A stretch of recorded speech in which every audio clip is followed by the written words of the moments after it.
Assalamualaikum warahmatullahi wabarakatuh. Salam sejahtera bagi kita semua. Shalom, namo buddhaya, salam harmoni.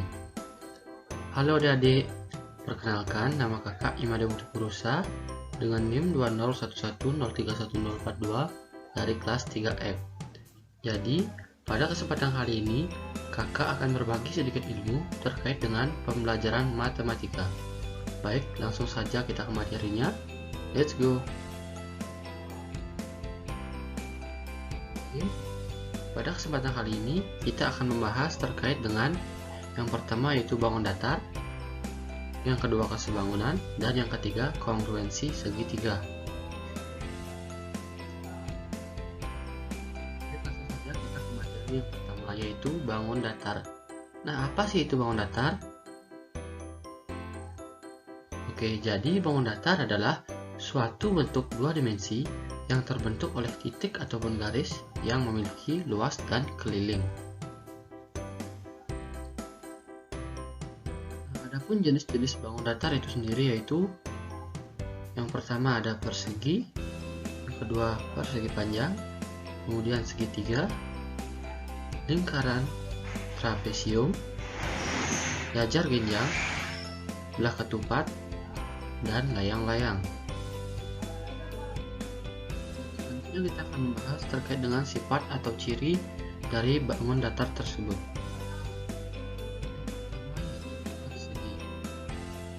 Persegi ini memiliki sifat ataupun ciri yaitu yang pertama memiliki 4 sisi sama panjang. Yang kedua, setiap sudut yang terbentuk oleh sisinya merupakan sudut siku-siku. Nah, yang ketiga, setiap diagonalnya membagi sama besar sudut yang terbentuk oleh sisinya. Dan yang keempat, perpotongan antara diagonalnya membentuk sudut siku-siku. Selanjutnya yaitu persegi panjang.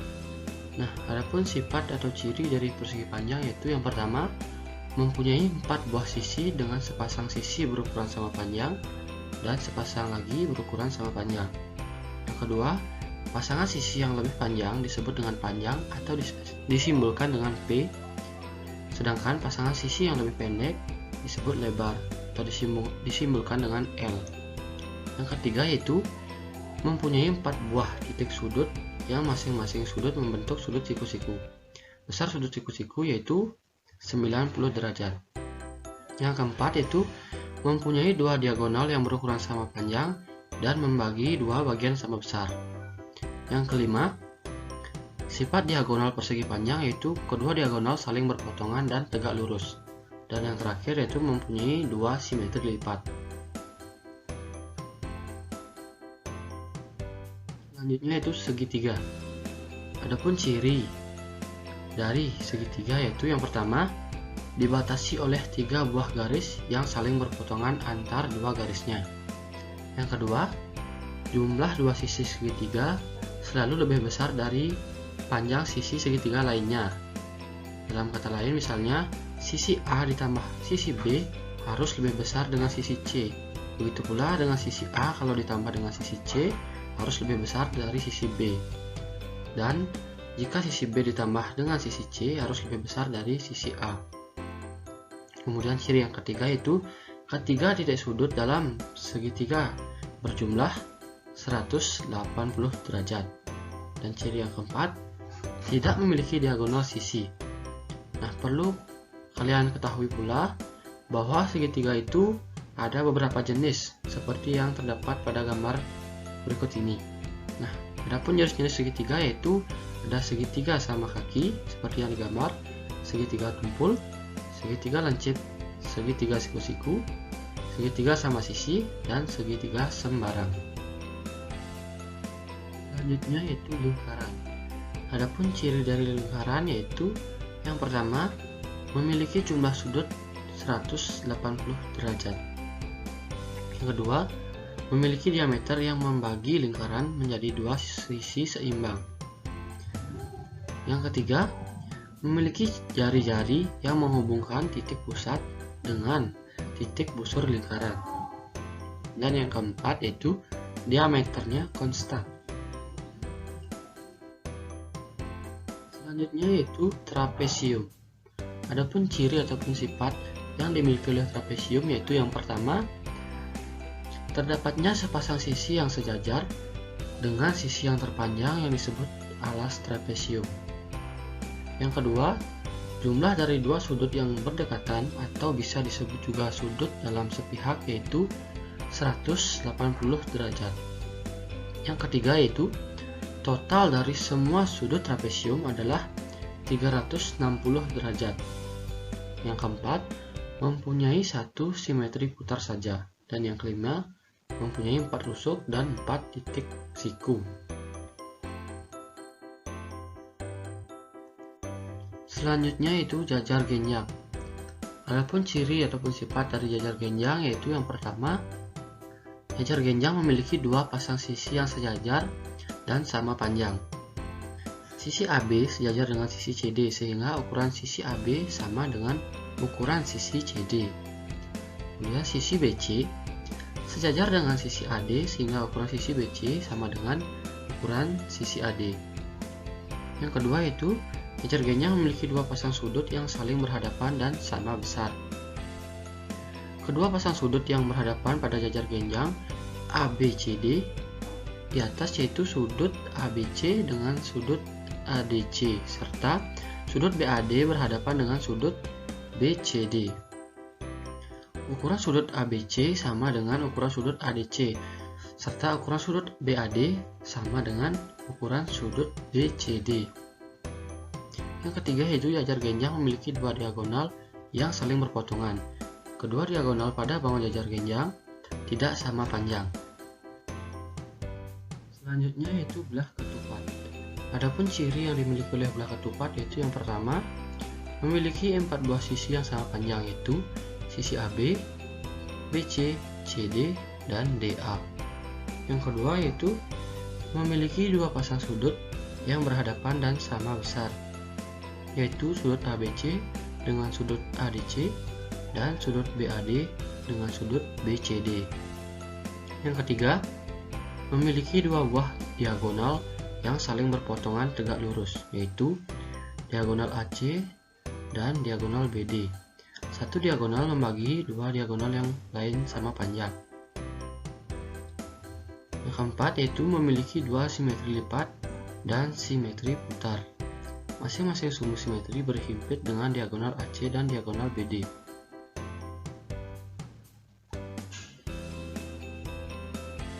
Ini yaitu layang-layang.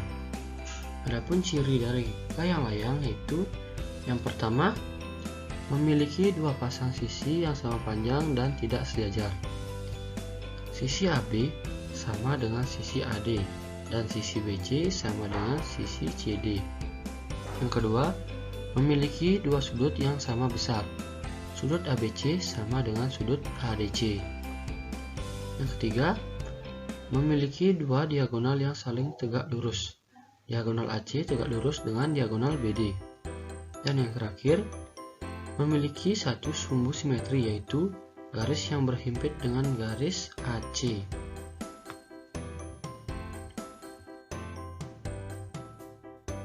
Selanjutnya yaitu bangun datar dalam kehidupan sehari-hari. Nah, perlu untuk kita ketahui dalam kehidupan sehari-hari bahwasanya banyak sekali benda-benda yang memiliki bentuk yang menyerupai bangun datar. Nah, tidak perlu jauh-jauh mencarinya, di sekitar rumah kita saja sudah ada banyak sekali benda-benda yang berbentuk seperti jenis-jenis bangun datar. Apa saja itu? Seperti lantai yang berbentuk persegi, papan tulis yang berbentuk persegi panjang, bola yang berbentuk lingkaran, layang-layang yang memiliki bentuk sama persis dengan bangun datar layang-layang, dan masih banyak lagi.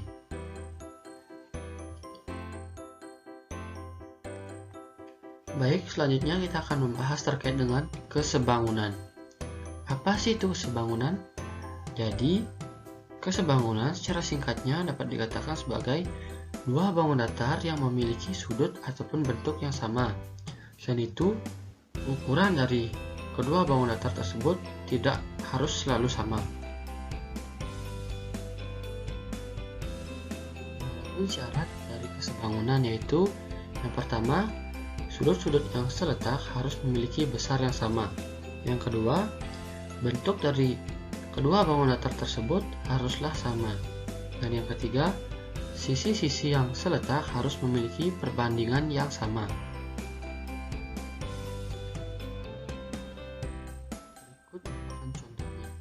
Nah, di sini terdapat dua buah bangun datar segitiga yang memiliki ukuran yang berbeda. Nah, apakah kedua bangun datar tersebut dikatakan sebangun? Nah, jadi jawabannya adalah iya. Kenapa? Karena kedua bangun datar tersebut memenuhi syarat dari kesebangunan. Syarat dari kesebangunan yaitu yang pertama yang kakak sebutkan tadi, sudut-sudut yang seletak haruslah sama besar. Nah, di sini sudut yang seletak yaitu yang pertama sudut E seletak dengan sudut A. Nah, besar kedua sudut tersebut adalah 90 derajat karena sudut tersebut adalah sudut siku-siku. Kemudian sudut yang seletak yaitu sudut G seletak dengan sudut C. Nah, untuk besar sudutnya sudah tertera di sana yaitu 60 derajat. Nah, berarti kedua sudut tersebut sama besar. Kemudian sudut yang seletak lagi satu yaitu sudut F seletak dengan sudut B. Nah, untuk besar sudutnya itu 30 derajat. Nah, keduanya 30 derajat berarti sama besar. Untuk syarat yang kedua dari kesebangunan itu bentuk kedua bangun datar haruslah sama. Nah, di sini sudah sangat terlihat bahwa kedua bangun datar tersebut memiliki bentuk yang sama. Nah, untuk syarat yang ketiga yaitu sisi yang seletak harus memiliki perbandingan yang sama. Nah, sisi yang seletak yang dimaksud yaitu di sini sisi yang seletak yang pertama yaitu sisi EG seletak dengan sisi AC. Untuk perbandingannya itu 4/2. Kalian bisa lihat pada tulisan yang sudah terdapat di sini. Kemudian sisi yang seletak lagi yaitu sisi FE seletak dengan sisi AB. Untuk perbandingannya yaitu 7/3,5. Dan yang terakhir sisi yang seletak itu sisi FG seletak dengan sisi BC. Untuk perbandingannya yaitu 8/4. Nah, semua perbandingan tersebut menghasilkan 2.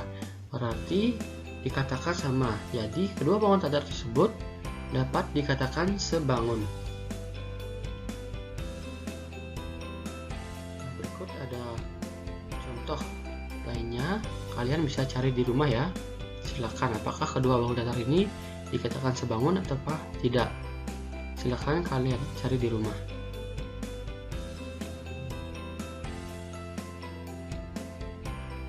Selanjutnya yaitu kongruensi segitiga. Nah, kongruensi segitiga dapat dikatakan sebagai suatu kondisi di mana dua buah bangun datar segitiga memiliki bentuk yang sama persis. Adapun syarat dari kongruensi segitiga yaitu yang pertama sisi yang sama atau ukurannya yang sama. Kemudian bentuk dari kedua bangun datar tersebut haruslah sama dan besar sudutnya juga harus sama.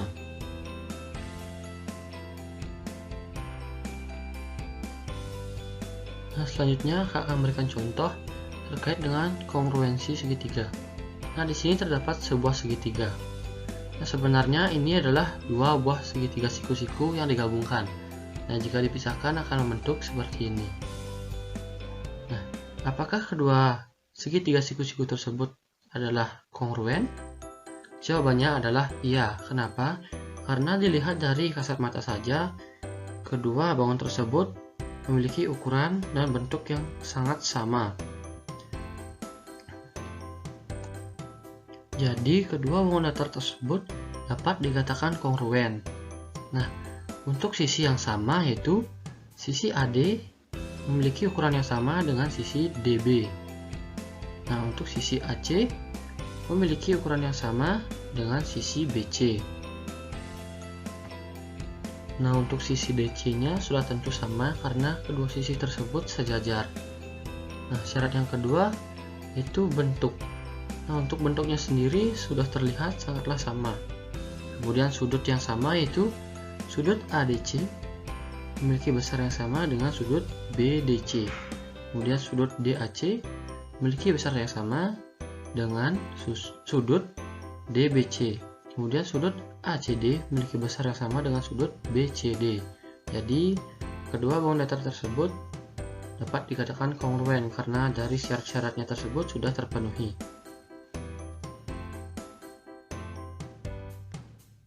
Selanjutnya yaitu perbedaan kongruensi dengan kesebangunan. Nah, sesuai dengan syaratnya, di sana sudah terlihat perbedaan dari kongruensi dengan kesebangunan, yang dimana kongruensi tersebut harus memiliki bentuk dan ukuran yang sama, sedangkan kesebangunan ukurannya tidak harus sama tetapi bentuknya harus sama. Nah, dari gambar di bawah ini, yang manakah disebut kongruensi dan yang mana disebut kesebangunan? Ya, jadi yang dikatakan kongruen yaitu bangun datar pada gambar nomor 1, dan yang sebangun yaitu bangun datar pada nomor 2. Nah, kenapa dikatakan gambar pada nomor 1 kongruen? Karena kedua bangun datar tersebut memiliki bentuk, ukuran, dan besar sudut yang sama. Sedangkan gambar pada nomor 2 ukurannya tidak sama. Maka bangun datar tersebut tidak dikatakan kongruen. Tetapi bangun datar tersebut memiliki bentuk yang sama dan besar sudut yang sama. Maka dari itu, bangun datar pada nomor 2 ini dikatakan sebangun. Nah, perlu juga kalian ketahui bahwa bangun datar yang kongruen juga termasuk bangun datar yang sebangun karena memenuhi syarat dari kesebangunan, yaitu memiliki besar sudut yang sama, bentuk yang sama, dan perbandingan sisi. Jadi dapat disimpulkan bahwa bangun datar yang kongruen sudah pasti sebangun, namun bangun datar yang sebangun belum tentu kongruen.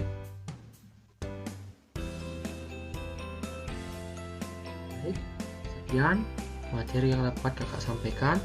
Mohon maaf bila ada kesalahan. Semoga materi ini bermanfaat bagi kalian. Jika adik-adik belum mengerti dengan materi tersebut, bisa memutar kembali video ini. Akhir kata, kakak akhiri dengan Parama Santi. Om Santi Santi Santi Om.